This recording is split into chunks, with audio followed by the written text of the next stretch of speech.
Now we're going to read in the Old Testament in 2 Samuel chapter 6. 2 Samuel chapter 6. Now this is entitled The Ark Brought to Jerusalem. And I've already mentioned what the Ark is, and you'll see more about that here. So we'll read some of this chapter beginning at verse 1. David again brought together all the able young men of Israel, 30,000. He and all his men went to Baalah in Judah to bring up from there the ark of God, which is called by the name of the Lord Almighty, who is enthroned between the cherubim on the ark. They set the ark of God on a new cart and brought it from the house of Abinadab, which was on the hill. Uzzah and Ahio, sons of Abinadab, were guiding the new cart with the ark of God on it, and Ahio was walking in front of it. David and all Israel were celebrating with all their might before the Lord, with castanets, harps, lyres, tambourines, rattles, and cymbals.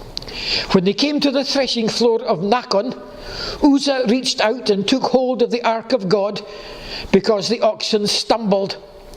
The Lord's anger burned against Uzzah because of his irreverent act. Therefore God struck him down, and he died there beside the ark of God. Then David was angry because the Lord's wrath had broken out against Uzzah, and to this day that place is called Perez-Uzzah.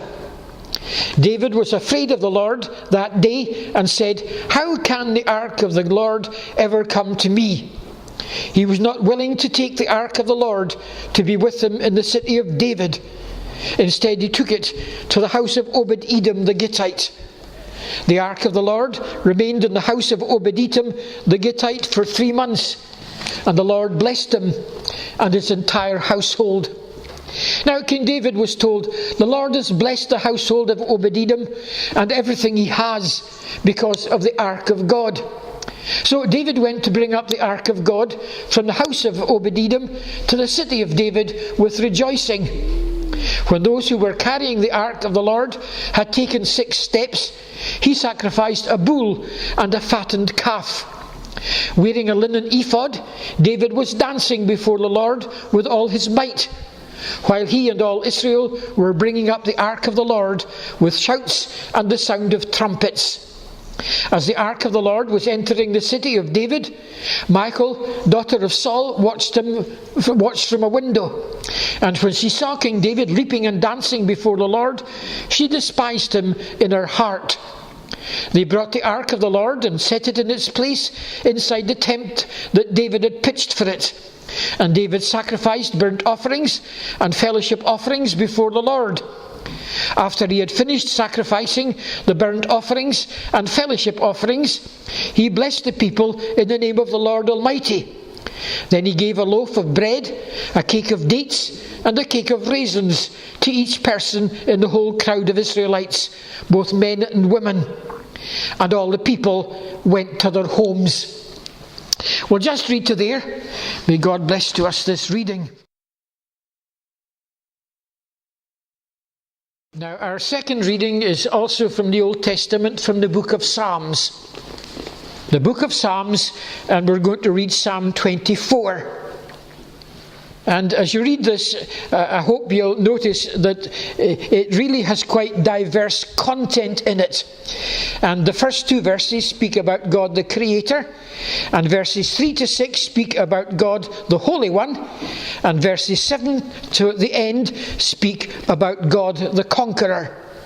And we're going to look at this passage in due course, but as we read it, you try and follow and identify these 3 different themes that are developed in this psalm.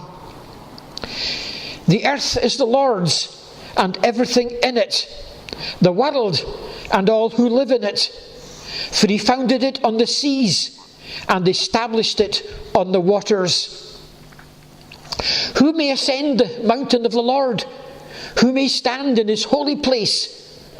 The one who has clean hands and a pure heart, who does not trust in an idol or swear by a false god.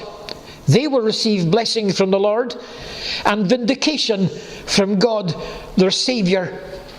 Such is the generation of those who seek him, who seek your face, God of Jacob. Lift up your heads, you gates. Be lifted up, you ancient doors, that the King of glory may come in. Who is this King of glory? The Lord strong and mighty, the Lord mighty in battle. Lift up your heads, you gates. Lift them up, you ancient doors, that the King of glory may come in. Who is he, this King of glory? The Lord Almighty. He is the King of glory. May God bless to us this reading also. Now let's look at the book of Psalms, Psalm number 24. The earth is the Lord's and everything in it. And so on. We're going to look at the whole psalm and we'll just go through it bit by bit. And I've already announced the points that we're going to deal with. God the Creator, God the Holy One, and God the Conqueror. And in one way, it's quite easy, to just open up each one of these sections and see what is being said in them. But there is always this problem that interpreters have, and that is how they all fit together. Why does he take such different aspects and put them together side by side as if there was a unity about them? And what therefore people seek to do is to try and find the situation that he's talking about in composing a psalm of this nature, to try and explain how these three ideas go together and how they fit together into one scenario. And I think that's a good way of going about things. Why was this psalm written?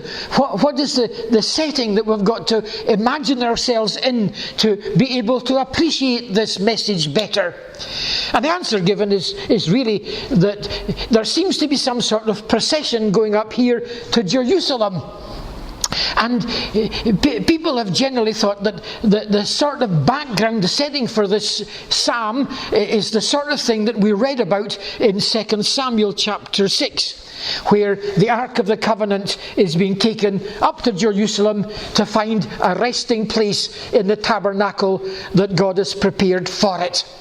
So just imagine yourself in that setting. Here's a very big event taking place. This symbol of God's presence that has been lost sight of for quite a considerable time is now being brought to prominence.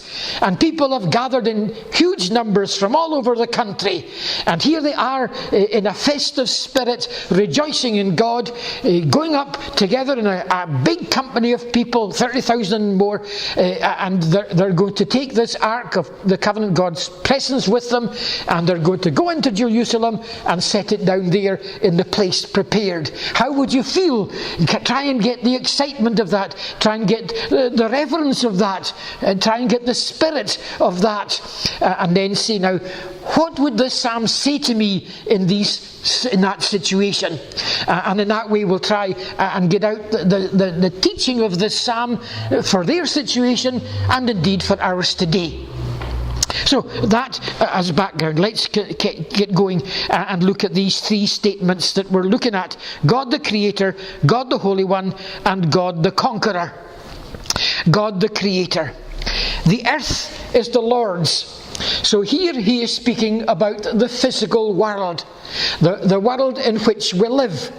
He's speaking about the sea and the hills and the valleys and the things that grow in it, the physical environment that we talk about as the earth or the world. And he says that belongs to the Lord. And then he says everything in it belongs to him too. So we're thinking about the birds in the air and the fish in the sea and the animals on the land. We're thinking about the trees that grow and the vegetation and everything else like that that we see around us. The earth and its contents, and they all belong to God. And then there's another statement, and at first sight it may seem to be similar, but it's got a slightly different impact. The world belongs to him too. And you may think, well, that's the earth, isn't it? No, it's not the earth. The word here is the inhabited world. He's speaking about the world of people. So he's talking about the nations. And he's saying they belong to God as well. And he emphasizes this, the inhabited world and all who live in it. So we have to think about Jew and Gentile, as they would think about in those days. We have to think about Israelite and Egyptian and Syrian and Assyrian and Philistine and so on, Ammonite, Moabite. These peoples, that's what they would think about. And we have to think, of course, in our day about black and white and yellow and brown and whatever else, and all the nations in the world. And we have to say these belong to God. So that is pretty comprehensive. You know, you can't get anything bigger than that. The physical world and the human world and everything connected with it, it all lies in the hand of God. And why does it do so? Well, verse 2 tells us, for he founded it on the seas and established it on the waters. Now, some people have taken this rather literally and said it's really pretty unscientific, this, and quite nonsense, in fact, people say, to think, as allegedly was done sometimes, that the continents were actually floating on the water. And people, therefore, take this literally and then discount it as a bit of nonsense. But that's nonsense. That's nonsense to think about that. Because this, you see, is poetry. And you don't interpret poetry literally. But even if you did, what we have to think about here is the way the world was originally created. You know, water was a big element in it. He made light and darkness, and then he made the waters that were above the heavens and the waters that were below the heavens. So we've got the waters in the clouds, and then we've got the atmosphere, the air, and then we've got the globe that we know, but it's covered with water. And then on the third day, the water drew back and the hills emerged. And that's the picture that's in mind here when he speaks about this, the emphasis on the water. Founded it on the waters and established it in the waters. He's talking about days 2 and 3 of creation, and that poetic picture fits in exactly with what we're given there.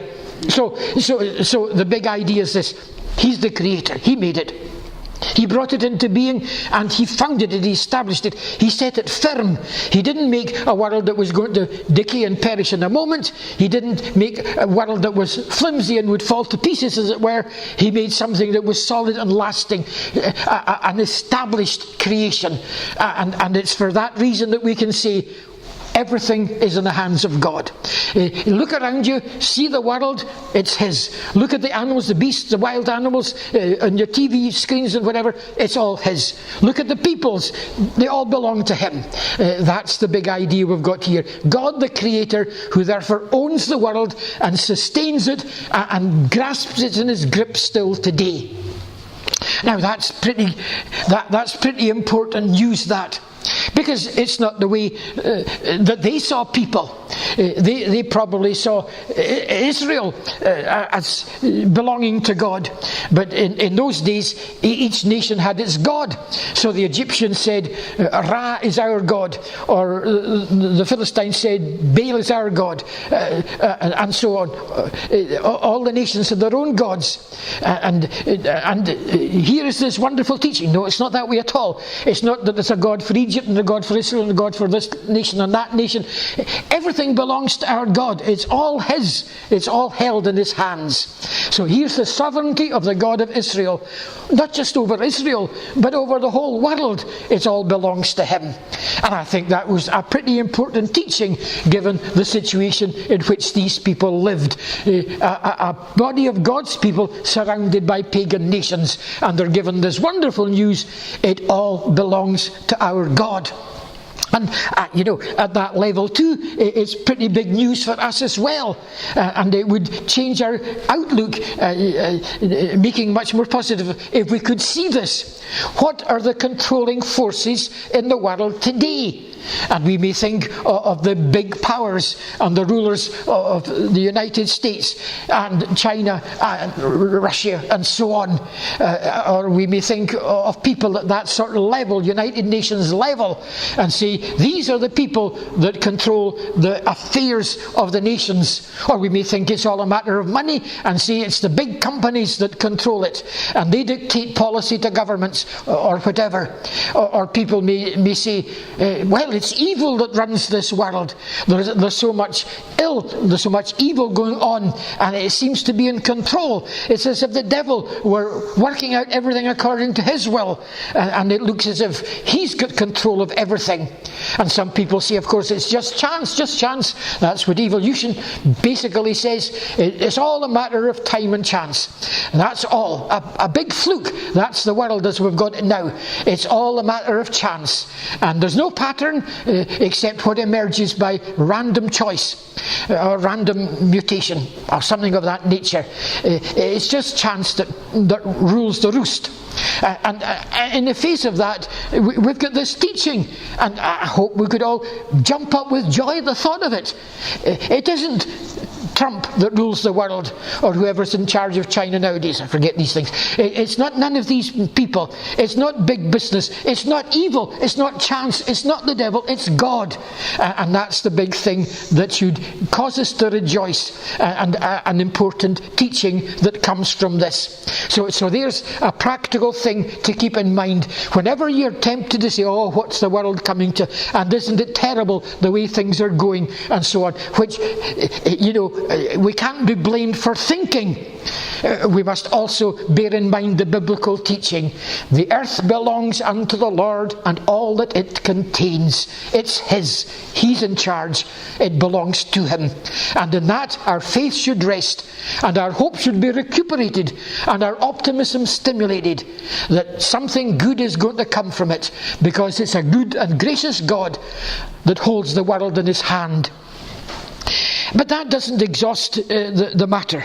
If it weren't in the setting that was sketched out, that might be enough. But we've sketched out the setting of these people, and they're taking this Ark of the Covenant up to Jerusalem, and they're going to set it down there in the place prepared behind curtains, and God's going to be there with them in their city. And here is the psalmist saying, okay, but that's okay, but you do please remember this. The God that you're going to shut up there in the tabernacle isn't going to be restricted to that place, because the whole world belongs to Him. And I think that was quite an important thing to bear in mind in these circumstances. When Solomon eventually built the temple and brought up the Ark of the Covenant to it, from the tent that David had it in, he brought it to the temple that he had built. And what he said was this: the heaven, even the heaven of heavens, cannot contain you. And I would have thought that it's something like that is in mind here. You're taking your God and you're setting Him down in that place prepared. But just do remember this. He's not going to be enclosed in that space that you've got for Him, because the whole world, the heaven of heavens, cannot possibly contain Him. The earth belongs unto the Lord and all that it contains. And later on in the book of the prophets, this idea was greatly developed. And the prophet said, God does not dwell in temples made by human hands. And that's the sort of thing that this psalmist is effectively saying. He's there, but He's not dwelling there. He's not limited to there. He's not restricted to that golden box in that place. He's too big for that. He's too great for that. The whole world belongs to him. Everything in it is under his control. And it was that breadth of vision that he's trying to put before them here. Don't so concentrate upon the temple, upon the house of God, upon the sanctuary, upon the Ark of the Covenant that you're now taking. Don't so concentrate upon that as if you could think that you've got to go there to find God. God's everywhere. Don't think that God is only going to be operative when you're in the holy place, in the sanctuary. God is everywhere. The whole world belongs to him. And I think that's the message that he's trying to get across. And of course, it's a message that we still need to think about. Now, really, we sometimes use these words about our church building, the house of God, the sanctuary. And to my mind, the house of God is the people of God, and the sanctuary is within our hearts, because we are the temple of God. But whether we use that terminology about our buildings or not, let's make sure that we don't have this mentality. If a person is going to find God, he or she is going to have to come here to find him. Don't think that if God is going to be at work converting a person, then it can only be done in a place like this. The whole world belongs to God. Everything's in his hand. He works in people's hearts here. He works in people's hearts elsewhere. They may suddenly remember something that they hadn't thought of 20 years ago when they were taught Ben Nevis or something, and they can be converted like that, because God doesn't dwell in temples made by human hands. God is at work everywhere because the world belongs to him. It's all in his grip. And so this is a corrective to any limitation of God, as if there was one place where we could find him, as if there was one sanctuary where we could meet him, as if there were one location where we could expect him to be at work. God isn't limited in that way. He's much bigger. And so let's make sure that we recognise this. Yes, let's by all means bring people to church services, but let's not neglect the possibility that God will convert them where they are. And let's not think that he's limited in that respect. Let's find God as we worship here today, but let's find him in the workplace tomorrow. Let's find him as we go about our business in the home. Let's find him in our leisure moments, walking the hills or whatever it is we do, because God's everywhere. He's not limited. And that's a big lesson for them in these circumstances, and a big lesson I think for us today, because God holds the whole world in his hands. You can find him here and you can find him there. You can find him to be active through the preaching of the word and through the witness of his people, and through nature even as well. You never know, because that's the sort of God we've got. Too big to be shut into a box, too big to be restricted to a place, too big for us to say, oh, that's the way he works, because God works in marvellous ways to perform his wonders. And it's all because the whole world belongs to him. That's God the Creator. Now, let's quickly move on, because we're going to run out of time again. The Holy One, that's what we've got in verses 3 to 6. Now the question is posed, who may ascend the mountain of the Lord? Who may stand in his holy place? And that's quite straightforward. The mountain of the Lord is the city in Jerusalem where eventually the temple was built. Who may stand in his holy place means who can come into his sanctuary.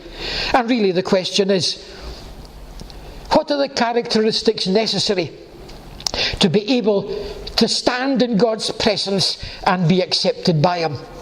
Who can come to God? And that's a question obviously for everybody still today. Well, what's the answer to that? And the answer is given first of all in verse 4. And it's not a very encouraging one at one level. The one who has clean hands. Well, we're not talking about people that are always washing their hands. We're talking about people that have never done a dirty deed with their hands. They've never stolen anything. They've never lifted their hand to strike somebody. They've never written something that has been damaging to another person's character or been detrimental to the truth or anything of that nature. In their deeds, they are clean. And most of us would have to think, now, is that really me? And perhaps some would say no, and perhaps some would say, well, yes, I have to say on the whole. But don't get too confident about things, because what goes along with that? The one who has clean hands and a pure heart. Now that's the problem, a pure heart. Our tradition, our culture, our background encourages us to be moral people. And I suspect that all of us here were brought up to keep the 10 Commandments, for example, and we've never thought of doing anything else. And probably outwardly, we may well have conformed to that. But that's not the standard. The problem is this, the problem of the heart. Where do we stand in that respect? Are our hearts pure, as well as are our hands clean? And that's a very, very searching question indeed, which we might well have difficulty in answering in a positive way. Have we never cherished anger in our hearts? Have our minds never contemplated doing wrong, even though we've never done wrong? Have our imaginations never cherished some lust or ambition? Have we never cherished hatred or resentment? Outwardly, we seem to be decent people that love our neighbours, but do we really love our neighbours? Do we not sometimes hate them or resent them or feel jealous about them? We live decent lives, but what about the inner thoughts of our hearts? Are they as good? Are they as decent? And anybody that says they're right inwardly, there's something far wrong, because that's just not the way we are. So it's a very searching thing. He who has clean hands and a pure heart, who does not trust in an idol or swear by a false god. Well, different ways of translating this, but you get the idea here. There's honesty and there's no idolatry. And that's the sort of standard that we've got here. And now what's going to happen to these people? Well, we're told quite clearly in verse 5 what their situation is. They will receive blessing from the Lord and vindication from God their Saviour. So it means, you see, if you've got these qualifications and you come to God in that condition, then you're going to be accepted. You're going to be vindicated. You're going to be justified. You're going to be accepted as righteous in God's sight. You're going to receive His blessing. God is going to be looking in favour upon you. And that's what seems to be taught here. Now, what do you think of that? And I would have thought that to anybody that had any acquaintance with the teaching of the gospel, there are a couple of difficulties here. The first difficulty is that surely none of us are ever going to get there. Because, as I say, we may clean our hands, but have we really got pure hearts?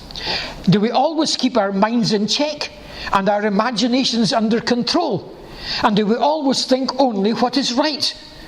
And I would have thought that if we're at all honest, we would say, if you should mark iniquity against us, who should stand? So it seems to prevent anybody coming into God's presence. That's one difficulty.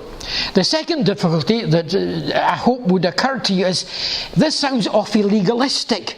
It sounds as if the psalmist is saying, well, if you just try your best and keep God's law as well as you can, God will be pleased with you and you'll know His blessing. It sounds like legalism, like self-righteousness. You just try and be good, and if you succeed, everything's going to be well with you. And that doesn't fit in well with the gospel of we've heard it, the gospel of God's grace, the gospel that comes to miserable sinners that can't possibly save themselves.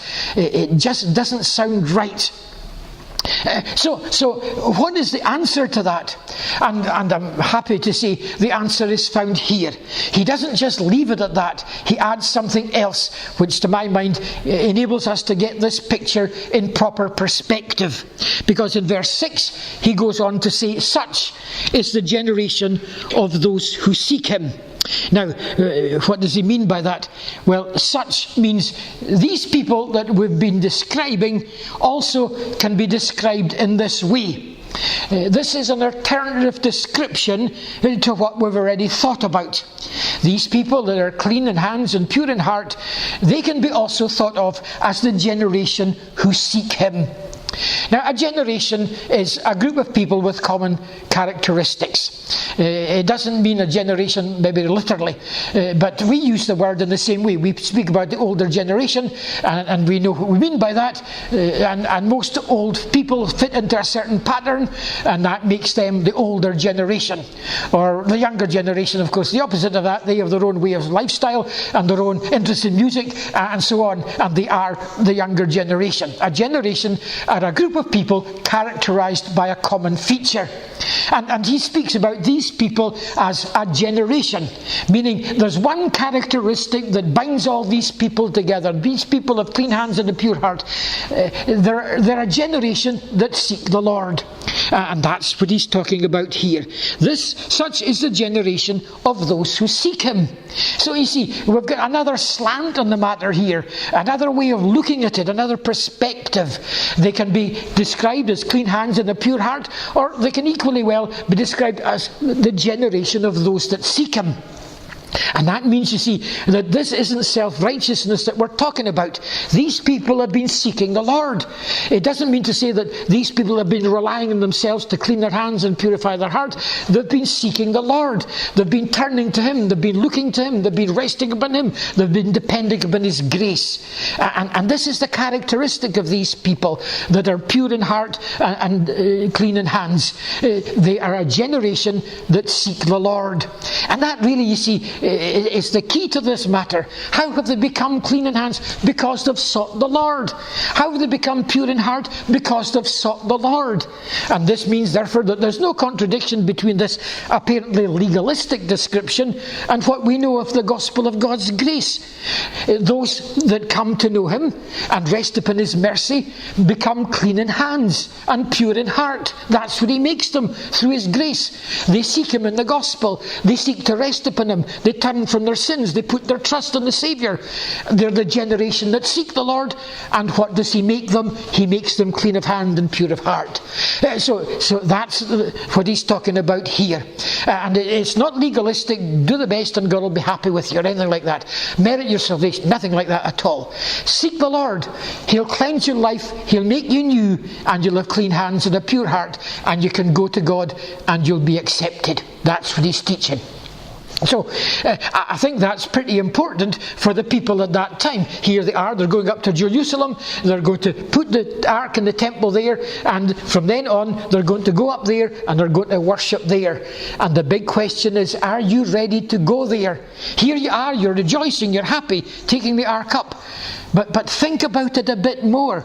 You're going to worship there. Have you got the characteristics? Are you ready to do that? It's a pretty challenging message that makes people look beyond their outward rejoicing and their connection with Israel, and makes them think about their relationship with God and the moral life that comes from it. Are they people that are really seeking God from the heart?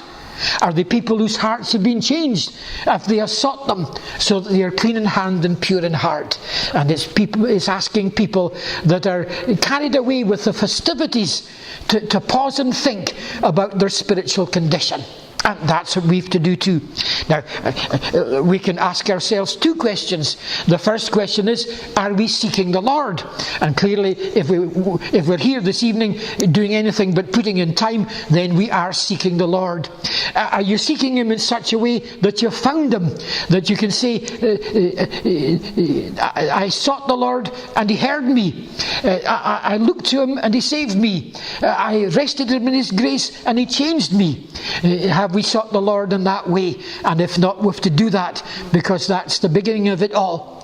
But if we can say, okay, yeah, I did, I do seek the Lord, that's a characteristic of my life, then we've got to say, aye, but have you now got the clean hands and the pure heart? Has that experience of salvation changed you and sanctified you, so that this is the lifestyle that you live?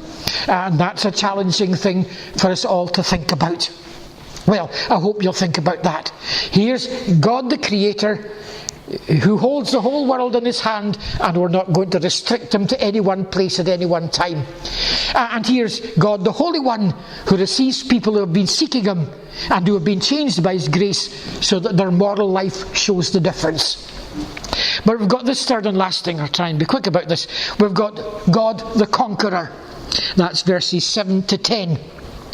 Now, the whole thing's poetry, so don't be surprised if we've got things that are really to be interpreted as a bit of imagery, because that's part of the essence of what poetry is. Lift up your heads, you gates. Be lifted up, you ancient doors. Well, I think, this is just a way of asking that the gates of Jerusalem be opened for them. Here they are approaching Jerusalem. The gates of the city are closed. They want the gates to be opened so that they can go in. So they say, lift up your heads, you gates. Be lifted up, you ancient doors, that we may come in. That's the sort of idea that we've got in mind. So just imagine that. But you see, there's a twist to it, you see. Who are coming in? And it's not 30,000 Israelites with a wooden box covered with gold that's coming in. What we've got here is the King of Glory coming in, the Lord mighty in battle. And so that's good. Another series of imagery connected with it. Imagine in the old days, the king's son has gone out at the head of his army to fight against his enemies, and he's been victorious. And he comes back at the head of his army, and he's got the spoils of war with him, and he's probably got some of the enemies in chains as a proof of his dominion over them, and he's leading his troops up to the capital city in triumph, and the city's waiting to receive him, but the gates are closed against him. So they shout out, lift up your heads, you gates, be lifted up, you ancient doors, that the King of Glory may come in. And the sentries on duty says, who is this King of Glory? And the answer is, the Lord strong and mighty, the Lord mighty in battle. And again they say, lift up your heads, you gates, lift them up, you ancient doors, that the King of Glory may come in. And the sentries ask, who is this King of Glory? The Lord Almighty, He's the King of Glory. Well, it's the same way with these troops. They're coming up and they're asking the gates to be opened, and the sentries say, who is this? And they say, it's the King, the conquering King. And that's the idea that's in mind here. And you can see, I think, right away what this has got to do with the situation.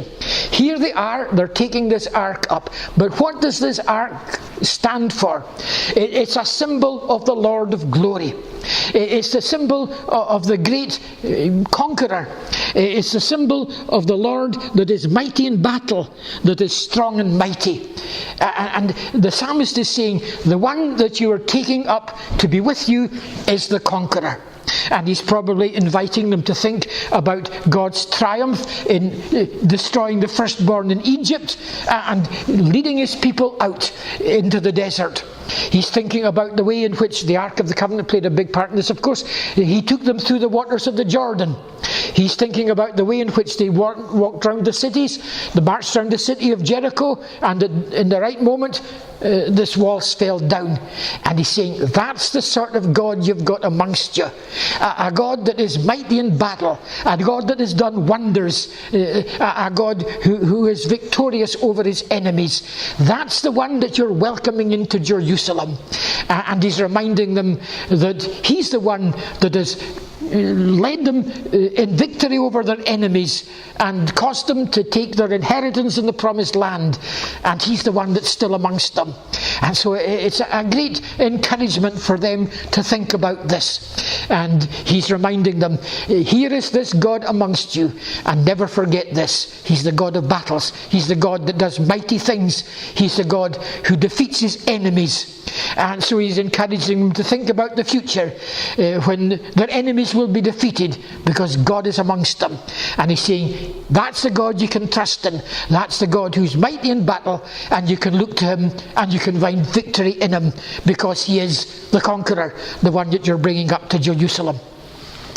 Now, for ourselves, I do think I'm maybe stretching it a bit here, and I'll have to work on this and make sure that it comes out better another time. But really, are we just meant to think of a golden box brought up to Jerusalem? Because there is another picture that comes to my mind that is depicted in this sort of imagery. And it's Jesus. And he's come amongst us. And he's been gentle, Jesus, meek and mild. He's been kind and compassionate. But he's also a God that has been fighting. He's been fighting against the devil. And he took him on in single-hand conflict. And he defeated him. And he went to the cross. And he gave himself for sin. And he defeated the devil there in some sense as well. And he's been victorious. And he's been raised from the dead. And that means, you see, that he's defeated the greatest enemy that there is, the last enemy, death. And he's defeated the devil, who has power over death in some sense at least. And he's defeated them, he's victorious. And then he goes, as it were, to heaven, and he asks that the gates of heaven be opened to him. And they say, who is it? And the answer is, the King of Glory. Who is it? The King of Glory. And he enters into heaven. And the Father welcomes him there and says, well done, good and faithful servant. And he sits him down at the right hand on the throne and says to him, you sit there until I bring all your enemies under your feet. He exalts him as a prince and a saviour. And that's the God we're reminded of when we read this psalm. And when we sing this psalm, we're singing about the ascension of Christ. We're singing about his glorious welcome into heaven.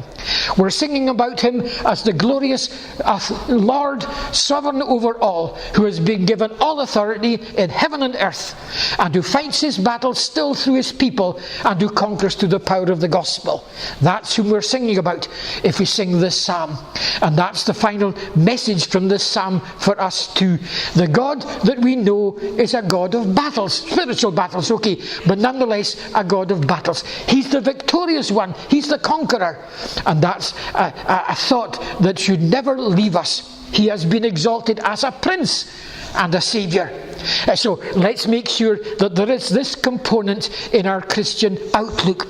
Okay, we do have to be realistic, and okay, we do have to plan to some degree and arrange our business in a reasonable fashion. But behind it all, there must be this picture.